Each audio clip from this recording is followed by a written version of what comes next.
भगवान श्री विष्णु ने बताया कि तुलसी में रोजाना जल देने से क्या फल मिलता है। एक समय की बात है, माता लक्ष्मी ने भगवान विष्णु से पूछा, हे नाथ, आप तो तीनों लोकों के स्वामी हैं, आपकी तीनों लोकों में पूजा होती है, सभी आपकी कृपा पाने के लिए उत्सुक रहते हैं, फिर भी आप रोज इस तुलसी के पौधे की पूजा करते हैं, इसे रोजाना जल क्यों चढ़ाते हैं? मैं इस तुलसी के पौधे को जल चढ़ाने का महत्व जानना चाहती हूँ।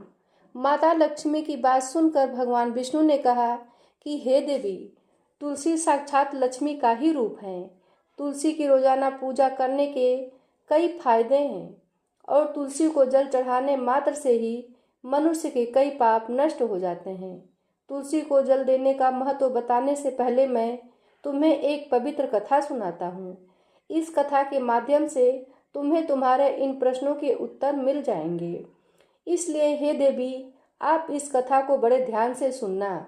भगवान विष्णु ने कहा कि देवी, जो भी मनुष्य सिर्फ इस कथा को ध्यान लगाकर पूरी सुन लेता है, उसे 100 वर्षों तक तुलसी को जल देने का फल प्राप्त होता है। माता लक्ष्मी ने कहा, स्वामी, मैं इस कथा को बड़े ही ध्यान से सुनूंगी।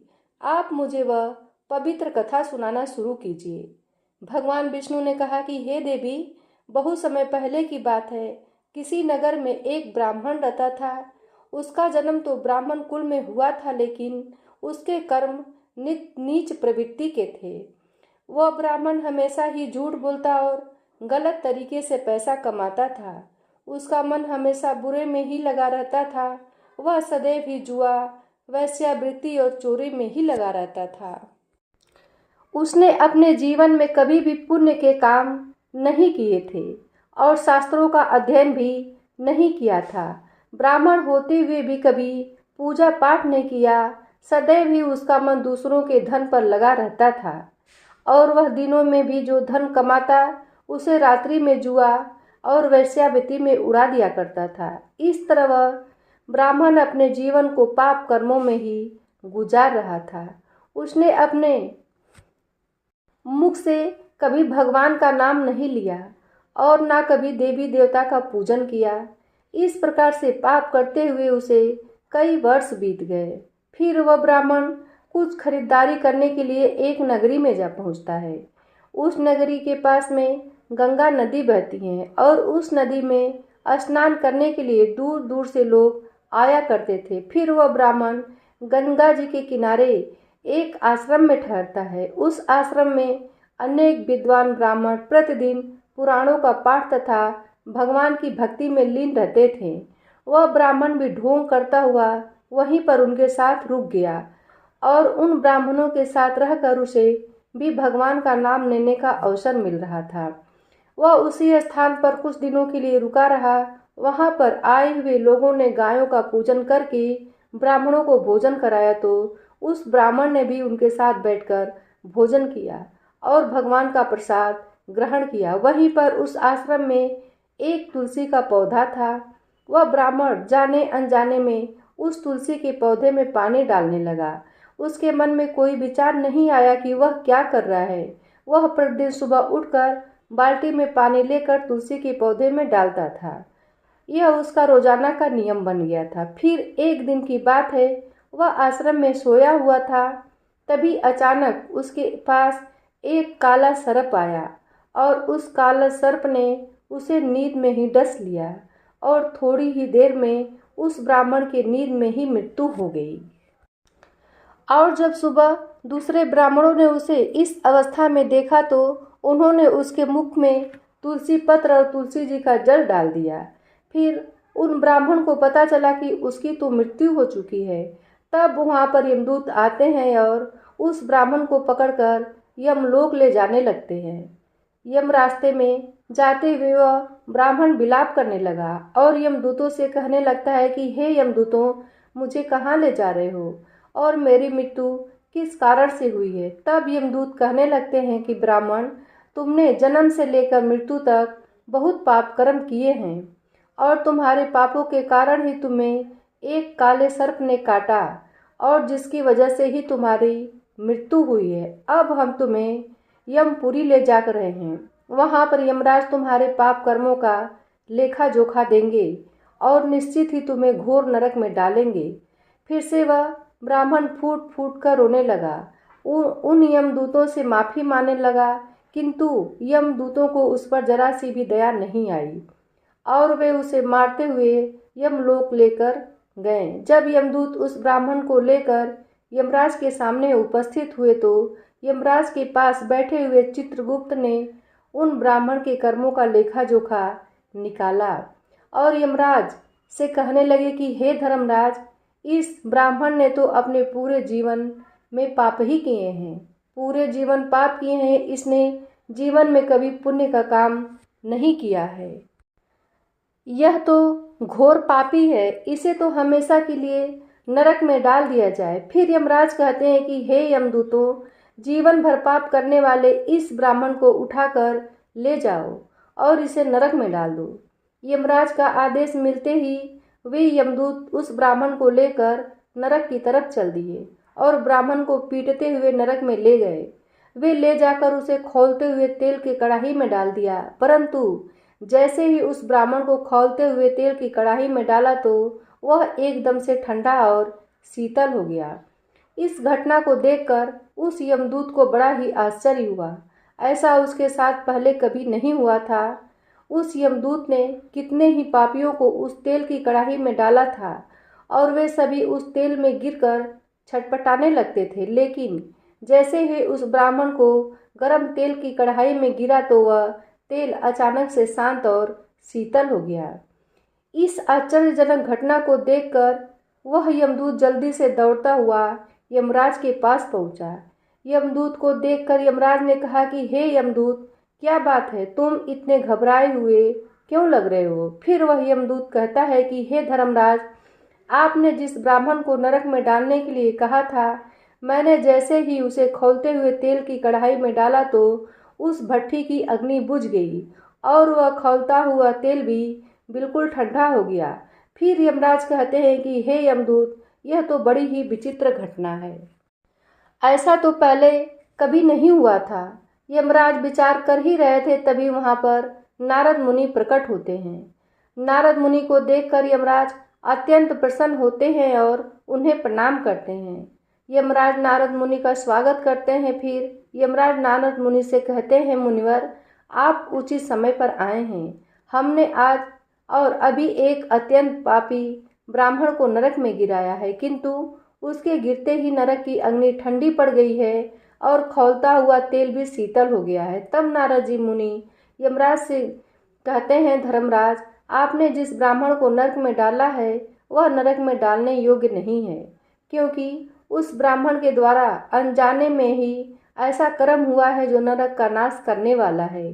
जो मनुष्य पूर्ण कर्म करने वाले लोगों की संगति करता है उसके पुण्य का भाग जरूर मिलता है। और यह ब्राह्मण तो कई दिनों तक भगवान के भक्तों के साथ ही रहा है। इस ब्राह्मण ने आश्रम में रहते हुए रोजाना तुलसी में जल डाला है, इसलिए यह ब्राह्मण बड़ा पुण्य आत्मा बन गया है और इसके सारे पाप नष्ट हो गए हैं। यह ब्राह्मण अब स्वर्ग लोक में जाने का अधिकारी बन गया है।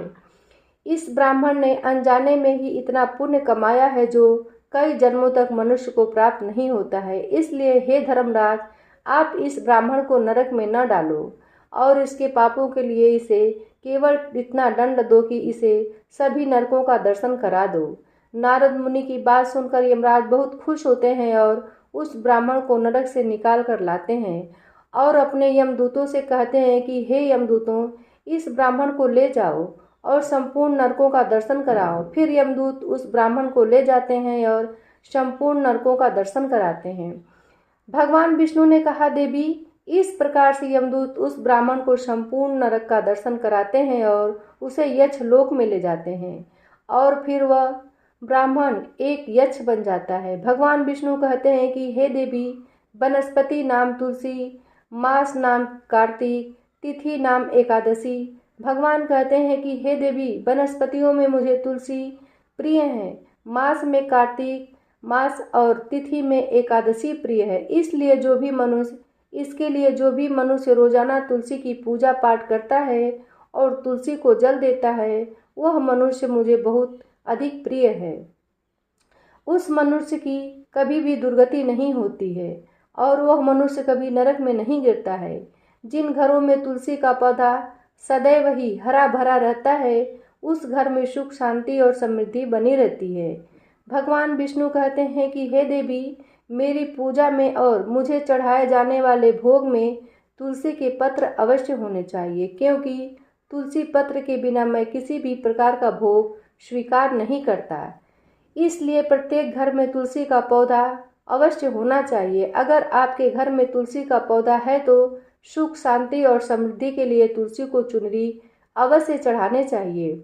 हमेशा ध्यान रखें कि तुलसी का पौधा चुनरी के बिना अधूरा होता है। तुलसी केवल एक पौधा ही नहीं बल्कि वह एक देवी है, मेरी अर्धांगिनी अर्थात विष्णु की पत्नी है। इसलिए तुलसी को चुनरी अवश्य चढ़ाना चाहिए, क्योंकि इससे पति पत्नी में प्रेम और विश्वास बढ़ता है। पति पत्नी का दाम्पत्य जीवन खुशहाल बनता रहता है। घर में रहने वाली सभी महिलाएं सदा सुहागिन और सौभाग्यशाली रहती हैं। तुलसी का विवाह भी अवश्य करना चाहिए। इससे मनुष्य के सभी दुखों का अंत होता है और संसार सागर जीवन सुखमय बनता है। भगवान विष्णु कहते हैं कि हे देवी, तुलसी के पौधे के आसपास अपने मुख से अपशब्द नहीं बोलने चाहिए। तुलसी के नज़दीक भूल से भी जूते, चप्पल अथवा झाड़ू पोछा नहीं रखना चाहिए, इससे पाप बनता है। तुलसी के पौधे के पास जल से भरा हुआ बर्तन भी नहीं रखना चाहिए। तुलसी के पौधे के पास दीपक जलाने के बाद दीपक को वहाँ से हटा लेना चाहिए, क्योंकि तुलसी के नीचे बुझा हुआ दीपक रखना अशुभ माना जाता है। जिस स्थान पर भी तुलसी का पौधा होता है, उस स्थान को हमेशा ही साफ और स्वच्छ रखना चाहिए। इसलिए नियमित रूप से तुलसी के पौधे के पास साफ सफाई का ध्यान रखना चाहिए। तुलसी के पौधे में शिवलिंग और गणेश जी की प्रतिमा नहीं रखनी चाहिए। साथ ही तुलसी के गमले में अन्य किसी भी प्रकार का पौधा भी लगाना अशुभ होता है। तुलसी के पौधे के पास कपड़े भी नहीं सुखाने चाहिए, अन्यथा कपड़ों का गंदा पानी तुलसी के पौधों पर गिर सकता है। और हमेशा ध्यान रखना चाहिए कि तुलसी के पत्र को नाखून से नहीं तोड़ना चाहिए, इससे तुलसी का अपमान होता है। यदि तुलसी के पत्ते सूख कर गिर जाते हैं तो उन्हें कचरे में नहीं फेंकना चाहिए, क्योंकि वे पत्ते पैरों के नीचे आते हैं, जो अच्छा नहीं होता है। उन पत्तों को आप तुलसी की मिट्टी में ही दबा दें। भगवान विष्णु कहते हैं कि हे देवी, रविवार के दिन तुलसी के पत्ते नहीं तोड़ने चाहिए और रविवार को तुलसी को जल भी नहीं चढ़ाना चाहिए। बाकी सब दिन तुलसी को सुबह स्नान से निवृत्त होकर जल देना चाहिए और शाम के समय एक दीपक जलाना चाहिए। भगवान विष्णु कहते हैं कि हे देवी, अक्सर महिलाएं स्नान के बाद अपने खुले बाल रह कर भी तुलसी को जल देती हैं, परंतु ऐसा करना गलत होता है। महिलाओं को हमेशा ही अपने बाल बांधकर माथे पर सिंदूर लगाकर ही तुलसी को जल देना चाहिए, इससे तुलसी का आशीर्वाद प्राप्त होता है।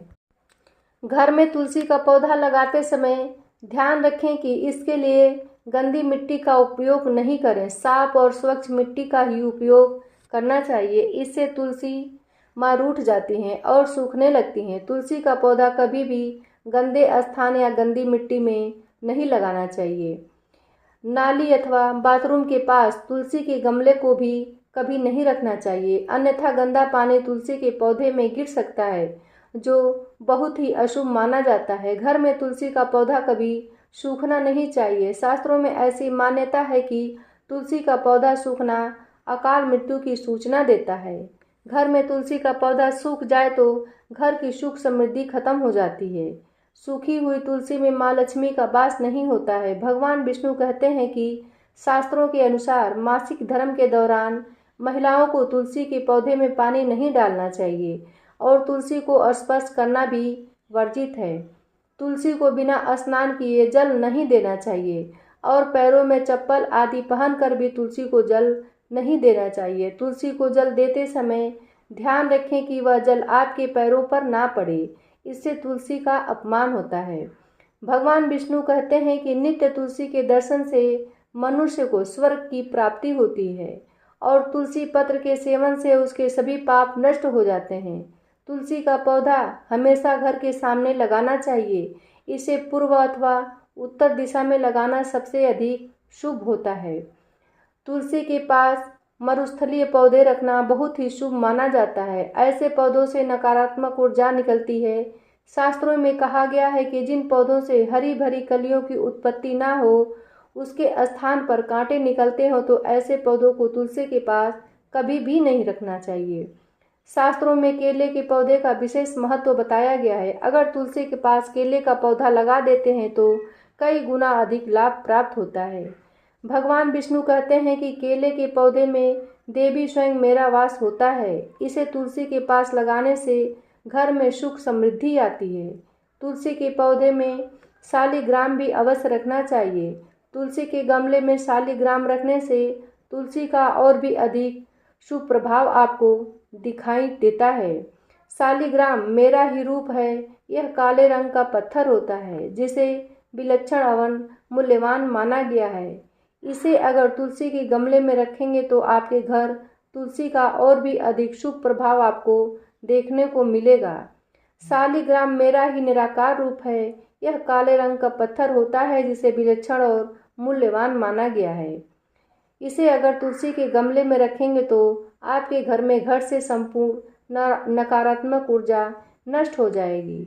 घर में केवल एक ही शालिग्राम की पूजा करनी चाहिए। भगवान विष्णु कहते हैं कि देवी मेरी मूर्ति से कई गुना ज़्यादा उत्तम होता है शालिग्राम की पूजा करना। शालिग्राम को चंदन लगाकर उस पर एक तुलसी पत्र रखना, प्रतिदिन शालिग्राम को पंचामृत से स्नान कराना चाहिए। ऐसा करने से मनुष्य के सभी पापों के सभी जन्मों के पाप नष्ट हो जाते हैं। शालिग्राम सकारात्मक और सात्विकता का प्रतीक होता है। इस प्रकार भगवान विष्णु ने माता लक्ष्मी को तुलसी के पौधे को जल देने का महत्व बताया है और घर में तुलसी का पौधा लगाने के सभी नियम भी बताए हैं। तुलसी माता की जय हो। भगवान विष्णु की जय हो।